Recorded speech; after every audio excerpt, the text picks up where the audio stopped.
श्री राम। गुरुर्ब्रह्मा गुरुर्विष्णु गुरुर्देव महेश्वरः गुरु साक्षात् परब्रह्म तस्मै श्री गुरुवे नमः।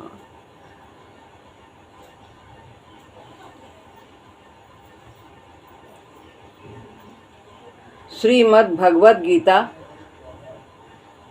अध्याय 3 श्लोक है 10वां।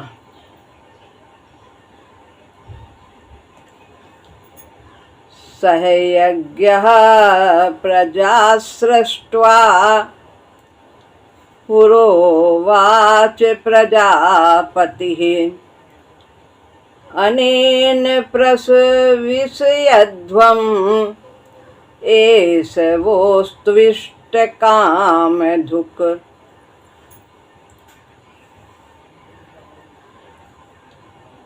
अर्थ है, पूर्व काल में प्रजापति ने प्रजा के साथ साथ ही यज्ञ को भी रचा।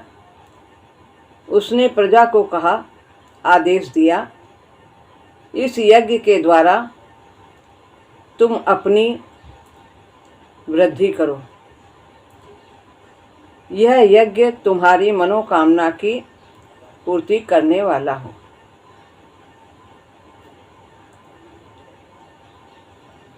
प्रजा का स्वामी उसको रचने वाला प्रजापति होता है। संपूर्ण प्रजा के मूल कारण परमात्मा है और परमात्मा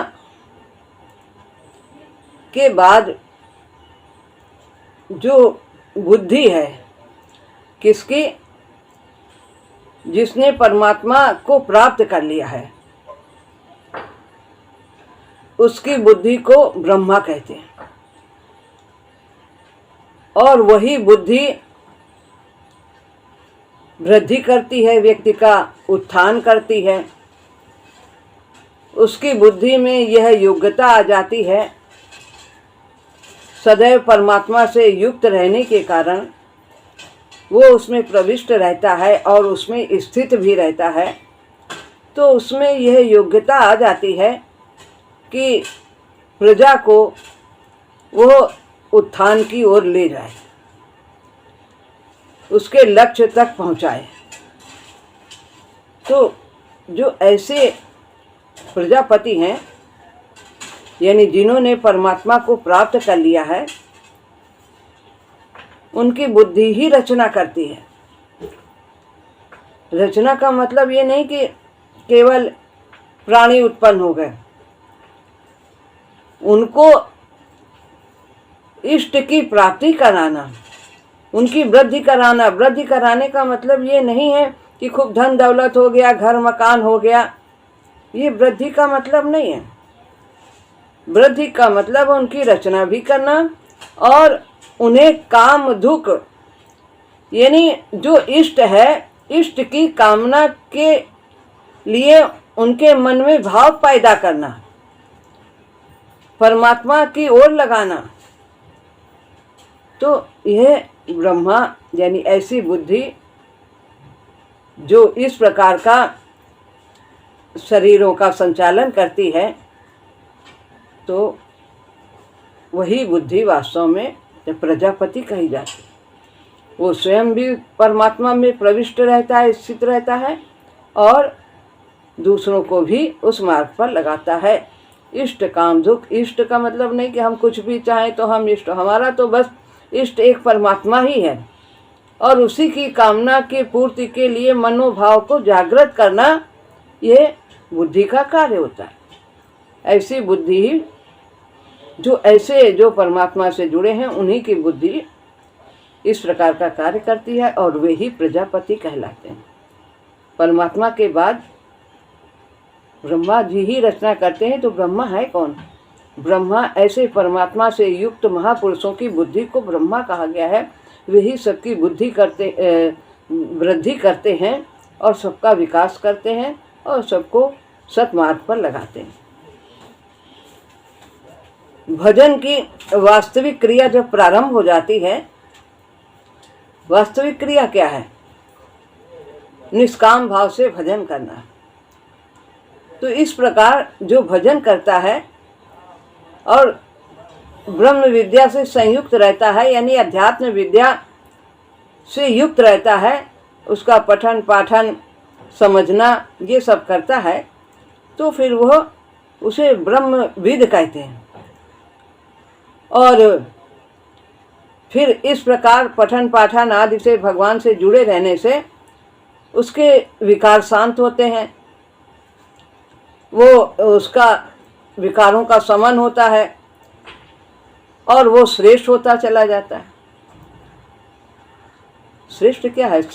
सतोगुण की वृद्धि, श्रेष्ठ होता चला जाता है। फिर वो ब्रह्म विद्वर कहा जाता है।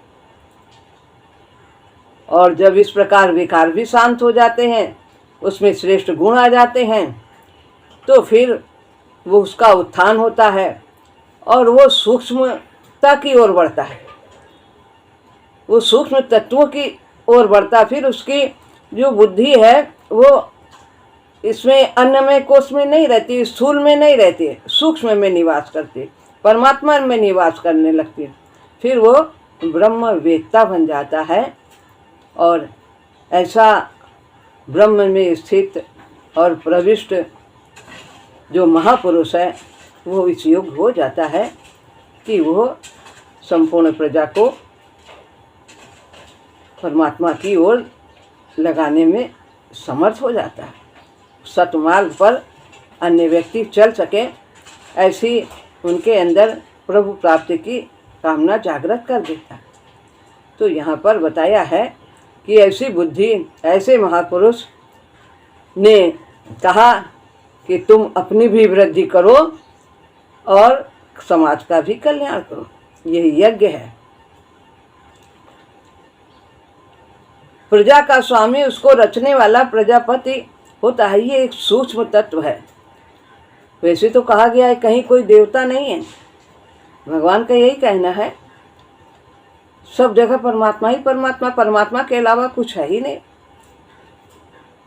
तो ये नहीं कि हमारा भाव है कि हम देवता को पुष्ट करें, देवता हमको पुष्ट करें। इसका मतलब अपनी बुद्धि को पुष्ट करो, ऐसे कार्य करो कि जो प्रभु की ओर ले जाए, अपनी वृद्धि करो। प्रजा को प्रजापति कहा जाता है। ब्रह्मा ने प्रजा को रचा, अपने तपोबल से यह रचना की, परंतु इस रचना का क्रम आगे चलना चाहिए, तभी तो सृष्टि का क्रम चलेगा। रचना भी होती है और उनका विकास भी होता है। सृष्टि रची जाएगी। वैसे तो भगवान समर्थ हैं, तो भगवान के ही यंत्र हैं, भगवान के अलावा कुछ नहीं, वे ही अनेक रूपों में व्याप्त है। यदि प्रजा में आगे रचना की योग्यता न हो तो प्रजातंतु विच्छिन्न हो जाएगा, सृष्टि नहीं रहेगा। ब्रह्मा को ही फिर रचना करनी होगी, यानी परमात्मा को फिर से यही कार्य करना होगा। तो ये कार्य कहा है कि प्रजा से कह दिया कि आप सृष्टि की उत्पत्ति भी करिए और प्रभु के मार्ग पर चलते हुए अपनी वृद्धि करिए। इस प्रजा के क्रम को चलाए रखने के लिए यज्ञ आवश्यक था। नई उत्पत्ति और उसका भरण पोषण दोनों कामों के होने से सृष्टि क्रम चल सकता है। अतः यज्ञ के द्वारा ये दोनों ही सिद्ध होते हैं। तो यज्ञ तो बता ही दिया है पहले क्या है कि परहित के लिए काम करना, निष्काम भाव से कार्य करना और जिसमें समाज का भी हित हो और अपना भी हित हो। तो निष्काम भाव से कार्य करना यज्ञ है। अतः यज्ञ के द्वारा ये दोनों ही सिद्ध होते हैं। ब्रह्मा जी ने प्रजा के साथ ही यज्ञ को रच दिया। तो यह भाव बता दिया कि अपनी वृद्धि करो, किस प्रकार से करो, समष्टि के लिए कार्य करो और समष्टि तुम्हारे लिए कार्य करेगी। यज्ञ के एक विशाल रूप का परिचय मिलता है ब्रह्मा जी के निर्देश में। यज्ञ के द्वारा संतान वृद्धि करो। संतान उत्पत्ति भी एक यज्ञ है। अपने तत्व को त्याग करके माता पिता कितना बड़ा त्याग करते हैं, संतान की उत्पत्ति करते हैं। यह एक यज्ञ है। प्रभु की सृष्टि में योग देते हैं। संतान की उत्पत्ति एक यज्ञ है। इसी दृष्टि से ही आर्य संस्कृत में प्रजनन को देखा गया है। गर्भाधान 16 प्रधान संस्कारों में गिना जाता है। उत्पन्न होने पर बच्चे का जात कर्म किया जाता है। इस कर्म की पवित्रता के विषय में तनिक भी संदेह नहीं हो सकता है। ये एक पवित्र कर्म है। सृष्टि की रचना प्राणियों के द्वारा। उस संतान उत्पन्न करने की योग्यता लाभ करने के लिए मनु स्वयं तप करते हैं। तब से ही यह योग्यता उनको प्राप्त होती है। कहते हैं सब मनु की संतान है, जिससे वो सृष्टि क्रम को चालू कर सकते हैं। इस पे ज़्यादा हमें ध्यान नहीं देना है। तो ये सब सृष्टि क्रम है और ये सभी का कर्तव्य है। और ये बहुत बड़ा आश्रम है, गृहस्थ आश्रम। आधुनिक विचारधारा जिसकी उत्पत्ति पश्चिम के भौतिक विज्ञान में है, प्रजनन की पवित्रता की कल्पना ही नहीं कर सकते पाश्चात्य देश वाले। तो वहाँ की एक बहुत ही उत्तम संस्कार है। इस प्रकार का कार्य एक यज्ञ है, ऐसा वो सोच ही नहीं सकते। वो तो बस काम की लीला ही देखते हैं। उस दृष्टि से यह काम की लीला मात्र है, परंतु उस दृष्टि से तो जीवन में कुछ पवित्र, कुछ ऊंचा रहता ही नहीं। न सेवा करना, न यज्ञ करना, कुछ उनके लिए तो बस खाओ पियो मौज करो बस। सभी कुछ मिट्टी हो जाना है। मनुष्य भी मिट्टी की पुतरी और उसका भविष्य भी मिट्टी है। जानते ही नहीं कि मनुष्य जीवन किस लिए मिला है। इतना उत्तम शरीर, कोई मतलब ही नहीं है उनको अध्यात्म से, इतना उन्हें ज्ञान नहीं है। पाश्चात्य देशों में सारा जो धर्म है, अध्यात्म है। हम लोग बहुत भाग्यशाली हैं कि भारत जैसे देश में पैदा हुए हैं, जहाँ की मनुष्य जीवन का मूल्य क्या है ये समझ सकते हैं। और ऐसे महान गुरु जी मिले हैं जो हम सबको इस रास्ते पर आगे लिए चले जा रहे हैं। क्या विस्मय यदि प्रजनन रूपी महान यज्ञ में उस वाद को कोई तथ्य नहीं दिखाई देता, उनको कोई इसमें महान कार्य नहीं दिखाई देता। इसमें कोई विस्मय की बात नहीं। घर गृहस्थी कीचड़ है। इस प्रकार के विचार तो बौद्ध काल की भारत को देन है। वहाँ भी वो सब यही चलता था। बौद्ध में भी वो गृह त्याग महात्मा बुद्ध ने कर दिया था। सब संसार असत्य है, सब बुढ़ापा आ जाता है, बीमारी आ जाती है, मृत्यु आ जाता है, ये सब व्यर्थ है। पुराने ऋषि तथा पुरातन संस्कृत तो गृहस्थी को महत्व की दृष्टि से देखते थे। उन्होंने तो ऐसा नहीं किया। खाली महात्मा बुद्ध की बात है, उन्होंने इस संसार को असत्य समझा, बेकार है, कचड़ा है गृहस्थी। लेकिन जो बहुत पहले के हम लोगों के शास्त्रों में महात्मा देखे गए हैं, वे सब बहुत गृहस्थ आश्रम में ही वे सब रहे। उनकी संतानें हुई हैं। यह पवित्र यज्ञ कर्म समझा जाता था। इससे ही देवलोक जीता जाता था। गृहस्थी से ही हम देवत्व में पहुंचते हैं, फिर देवत्व से दिव्यत्व में पहुंचते हैं। देवलोक का मतलब नहीं कि हम इंद्र के वहाँ चले जाएं। गृहस्थ आश्रम से हम देवत्व को प्राप्त करते हैं, देवता की श्रेणी में त्याग करते हैं, तप करते हैं, सेवा करते हैं। और हम चाहें तो देवत्व से देवत्व को लांग करके दिव्यत्व को ही प्राप्त कर सकते हैं। इतनी योग्यता है इस मनुष्य तन में। इसी पर अन्य सभी आश्रम भी निर्भर करते हैं। गृहस्थ आश्रम से ही ब्रह्मचर्य होता है, बच्चे होंगे, गृहस्थ रहेगा और फिर वानप्रस्थ होंगे। वानप्रस्थ के बाद संन्यास होगा। गृहस्थी नहीं होगा तो और सब आश्रम कहाँ से होंगे। सब इन्हीं के द्वारा देना लेना भी बहुत कुछ होता है, सब की सेवा होती है। समाज की धुरी था गृहस्थ, और इससे भागने की प्रवृत्ति हमें उस समय नहीं दिखाई देती है, जो हमारी वास्तव में हिंदू धर्म की प्राचीन परंपरा है। वहाँ पर इसका त्याग नहीं है। उपनिषदों के वक्ता और श्रोता किसी विरले अपवाद को छोड़कर सभी गृहस्थी में ही थे। मुझे तो ऐसा ही लगता है कि हमारी पनपती हुई कामुकता ने, बढ़ते हुए लोभ और राग ने गृहस्थी को नीची दृष्टि से देखना सिखाया है।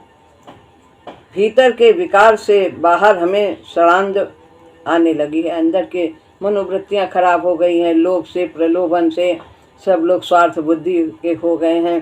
तो इस प्रकार से ये गृहस्थ का इतना महत्व नहीं रहा, लेकिन जो पहले भावना थी वो बहुत उच्च और श्रेष्ठ भावना थी, और गृहस्थ को यज्ञ समझा जाता था। तो बाहर की स्वार्थ बुद्धि, जो ये अंदर अंतःकरण में, मन में इस प्रकार के विचार होने से बाहर भी गंदगी, सब समाज उस श्रृंखल सा प्रतीत होने लगा। सब इसमें सब जो है आसुरी संपदा के लोगों की भी वृद्धि होने लगी। उसका परिणाम समाज के लिए और समाज के घटकों के लिए भयानक हुआ, जो रहते हैं समाज के लिए और सब परिस्थितियां और प्राणियों के लिए तो अच्छा नहीं हुआ। जो है राम राज्य नहीं प्रतीत होता, हर जगह अशांति अशांति अशांति। गृहस्थी के पतन का, गृहस्थी के अनादर का परिणाम हुआ है सर्वतोन्मुखी अधोगति। लोग अधोगति की ओर जा रहे हैं। गृहस्थ आश्रम में कोई नियम संयम कुछ रह ही नहीं गया। सेवा भाव, प्रेम, सहानुभूति, स्वार्थ बुद्धि के सिवा यही, बस यही दिखाई देता है। अधिकतर लोग ऐसे ही दिखते हैं। यह समझना बिल्कुल कठिन नहीं है। संतान एक यज्ञ है, एक आश्रम जिसमें यह यज्ञ हो सकता है पवित्र है। एक गृहस्थ आश्रम एक पवित्र आश्रम है। यज्ञ भावना से पैदा की गई संतान बंधन का कारण नहीं होती। हमें हमारे माता पिता ने पैदा किया, हमारा भी कर्तव्य है कि हम भी सृष्टि की वृद्धि करें, त्याग करें, सेवा करें। वो व्यक्ति की काम लिप्सा को शांत कर देती है, वो भी एक ये भी शांति हो जाती है, और हमारी सेवा भी हो जाती है, त्याग भी हो जाता है। अंदर तो सभी प्रकार की भावनाएं हैं। तो हमारा उद्देश्य संतान रूपी यज्ञ के निमित्त होना चाहिए। यदि हम किसी भी प्रकार से हम कुछ भी कोई भी काम की क्रिया करते हैं तो हमें उसमें सुख बुद्धि न देखकर कर्तव्य की बुद्धि रखनी चाहिए। ऋण चुकाकर व्यक्ति बंधन से मुक्त हो जाता है। संतान यज्ञ है, माता तथा पिता त्याग करते हैं। प्रजनन कर्म में रजो वीर का त्याग होता है और शक्ति का त्याग होता है। संतान की उत्पत्ति तथा उसका भरण पोषण तो सारी की सारी त्याग की एक लंबी और आदरणीय गाथा होती है। क्या नहीं करते माता पिता बच्चों के प्रति, कितने कष्ट सह करके, अपना त्याग करके उन्हें उनके जीवन को उत्थान की ओर ले जाते। इसके द्वारा समाज का पोषण होता है। इसी प्रकार के त्याग के परिणाम स्वरूप ही हमें भी स्थूल शरीर प्राप्त हुआ। हमारे माता पिता ने त्याग किया, हमारी सेवा की, पालन पोषण किया, हमारा भी कर्तव्य। वो त्याग केवल मात्र हमारे माता पिता की ओर से ही नहीं, उसमें तो पिता पुरखों का भी त्याग सम्मिलित है। सब सीढ़ी श्रृंखला बनी हुई। समष्टि व्यष्टि के लिए त्याग करती है और व्यष्टि त्याग करके समष्टि का पोषण करती है। संसार जो है व्यक्ति का कल्याण करता है। सब कैसे बताए, एक दूसरे पर जीवन निर्भर है, हम परस्पर एक दूसरे पर अवलंबित है, और व्यक्ति अपने कर्तव्य का पालन करके समाज की सेवा करता है। यही तो है यज्ञ का स्वरूप, जो पहले हम लोगों ने पढ़ा।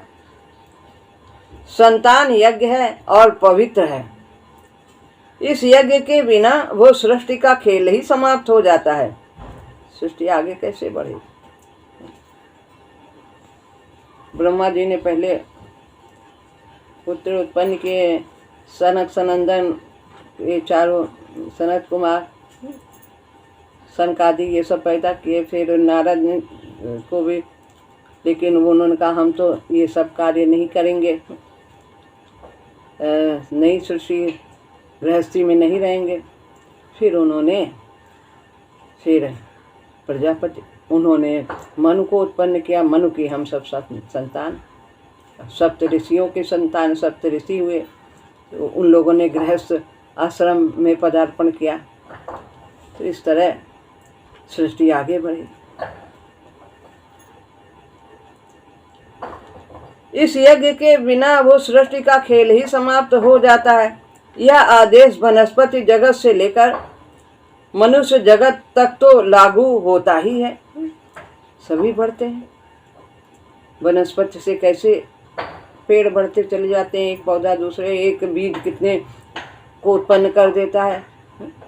इसी तरह पशु पक्षी बढ़ते हैं, मानव बढ़ता है। जड़ जगत की दृष्टि में दूसरी बाह्य शक्तियों का ही प्रधान होता है, और जड़ जगत की वृद्धि पहाड़, मिट्टी आदि, इसमें भी अन्य प्राकृतिक शक्तियां सहयोग करती हैं। ये भी बढ़ते रहते हैं। और यज्ञ तुम्हारी मनोकामनाओं को पूरा करने वाला हो।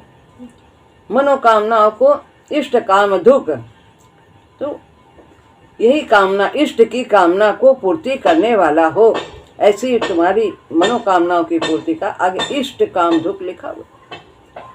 इष्ट रूपी जो इष्ट की प्राप्ति में सहयोग करे, ऐसी कामनाओं की पूर्ति करने वाला हो। इस प्रकार से तुम यज्ञ करो और अपने जीवन के लक्ष्य की प्राप्ति करो। मनोकामनाओं की पूर्ति का सर्वोत्तम उपाय है यज्ञ, त्याग, आत्मदान। जो कुछ हमारा है, तन से लेकर के बाहर भी जो कुछ है, वो सब कुछ संसार का है, परमात्मा का है, हमारा कुछ भी नहीं है। इन सबको परमात्मा की सेवा में लगाना, संसार की सेवा में लगाना, यही यज्ञ है। त्याग करके हम अपनी शक्ति को होम देते हैं दूसरों के लिए, और परिणाम स्वरूप हमें दूसरों का सहयोग प्राप्त होता है। एक दूसरे के लिए सभी त्याग करते हैं। सब अकेले तो कोई रह नहीं सकता कि सब कुछ अपने आप प्राप्त कर ले। जिसमें हमारी मनोकामनाएं पूर्ण हो जाती हैं। हमारी वासनाओं की तृप्ति हमारे पर ही तो निर्भर नहीं करती।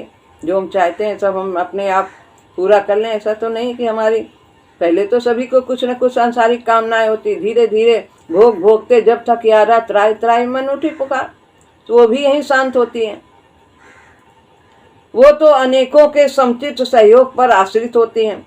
वो सहयोग प्राप्त हो सकता है यज्ञ के द्वारा, त्याग के द्वारा। आधुनिक भाषा में कहा जाता है प्रत्येक इच्छा की पूर्ति के लिए कीमत देनी होती है। कुछ हमारे अंदर कामना है तो ऐसे तो नहीं पूर्ति हो जाती है, हमें उसके लिए प्रयत्न करना पड़ता है, श्रम दान करना पड़ता है, कुछ करना पड़ता है, त्याग करना पड़ता है। कोई भी चीज़ चाहते हैं, घर बनाना है तो कितना मेहनत करेंगे, कितने पैसे इकट्ठे करेंगे, कैसे संजो के रखेंगे, बहुत सी कामनाओं का त्याग करेंगे, तब जाके वो जाके घर बन पाता है। कुछ भी हम चाहते हैं तो उसके लिए तो दूसरी जो इच्छाएं उनका त्याग करते हैं। वो कीमत है त्याग, वही यज्ञ है। किसी की सेवा करना चाहते हैं, देना चाहते हैं तो अपना कुछ त्याग करते हैं, तभी हम किसी की सेवा कर पाएंगे। मकान बनाने में पैसे की आवश्यकता है। पैसा पैदा करने के लिए काम करना होता है, श्रम का त्याग करना होता है। जो काम दूसरों के लिए होगा वो यज्ञ होगा। मकान बनाते हैं, जो है लेबर काम करते हैं, किस लिए? पैसा पैदा करने के लिए, खाना खाएं, रोटी चले उनकी, तो उसके लिए वह श्रम करते हैं और दूसरे का मकान बन जाता है। दूसरे का भी काम होता, अपना भी काम हो जाता। क्षुधा की निवृत्ति के लिए गेहूं चाहिए, गेहूं लाने के लिए कोई दूसरी चीज बदले में देनी होती है। पहले ऐसा होता था, बदले विनिमय होता था। वस्तु का आदान प्रदान होता था। तुमने तेल दिया, हमने नमक दिया, उसने गेहूँ दिया, उसने चावल दिया, इस प्रकार से सब एक दूसरे का काम चलता था। उस दूसरी चीज को पैदा करने के लिए श्रम चाहिए, उस दूसरी चीज से किसी दूसरे का काम सिद्ध होगा। यह भी यज्ञ रूप श्रम की आवश्यकता स्पष्ट हो जाती है। जब व्यक्ति इस प्रकार से यज्ञ न करके अपनी कामना को पूरी करने की चेष्टा करता है, अपने लिए सब कुछ करता है, तो वह चोरी करता है। बिना कुछ त्याग किए वो प्राप्ति चाहता है। यह समाज के नियम के प्रतिकूल है। हम समाज के अंग हैं और समाज हमारे लिए है, हम समाज के लिए। अतः समाज को असह्य है, फिर वहाँ पे उसका ठीक से जीवन नहीं व्यतीत होगा और उसको फिर अनेक प्रकार की प्रतिकूलताओं का सामना करना पड़ेगा। समाज उसे दंड देता है। इसी प्रकार से वे सभी कर्म जो यज्ञ रूप नहीं हैं, जिनमें दूसरे व्यक्तियों का समाज का हित साधन न होकर किसी का अहित होता है, वे सब समाज की दृष्टि से दंडनीय हैं। कि हमारा ही स्वार्थ हो जाए तो ऐसा कार्य दंडनीय है, दंड पाने के योग्य है। यानी जीवन में अनेक प्रकार की उच्छृंखलता होगी, अशांति होगी, अव्यवस्था होगी, तो हमारा भी हित हो। मोर काज और तासु हित होई और रिपुसन करे बत कही सोई। भगवान कहते हैं ऐसे ही हमें काम करना है, मेरा भी काम चले और उसका भी हित हो। ऐसा नहीं कि उसका अहित न हो, नहीं, उसका हित हो, उसका भी भला हो। यज्ञ समाज का मूलभूत नियम है, त्याग। इसी से ये समाज चलता है। समाज के रहते हुए ही हमारी मनोकामना पूरी हो सकती है, हम अकेले कुछ नहीं कर सकते। और उसके लिए एकमात्र उपाय है यज्ञ, त्याग, एक दूसरे के। यज्ञ की बहुत महत्ता है। समाज हमें पग पग पर स्वार्थ त्याग का नियम सिखाता है। देखते हैं कि सभी कर रहे हैं, एक दूसरे के लिए कर रहे हैं, हम देख करके बहुत कुछ सीख सकते हैं। हम अकेले, एक प्राणी, प्रत्येक प्राणी एक दूसरे के लिए त्याग करता है, अपने शरीर का त्याग कर देता है और फिर वो उच्च योनि में पहुंच जाता है। जो जिस योग्य है वो उस योग्य अपना त्याग करता है। मूर्ख व्यक्ति उसे पढ़ना ही नहीं चाहता, समाज सिखाना चाहता है, लेकिन जो अज्ञानी है वो नहीं, वो अपने स्वार्थ में ही लगे रहते हैं और फिर जीवन में रोते रहते हैं। स्वार्थ के कारण वो स्वयं परेशान होता है और दूसरों को भी परेशान करता रहता है। स्वार्थ की सिद्धि के लिए त्याग की आवश्यकता है।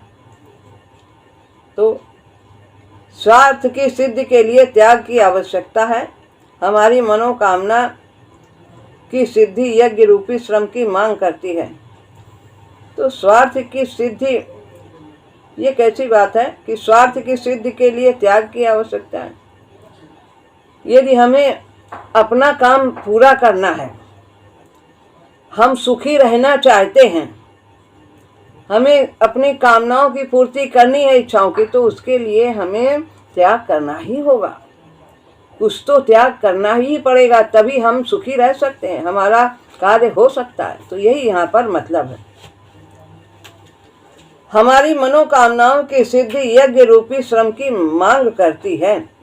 सेवा करनी है, कर्तव्य करना है, तभी हमें कुछ प्राप्त होगा। कितना सरल नियम है।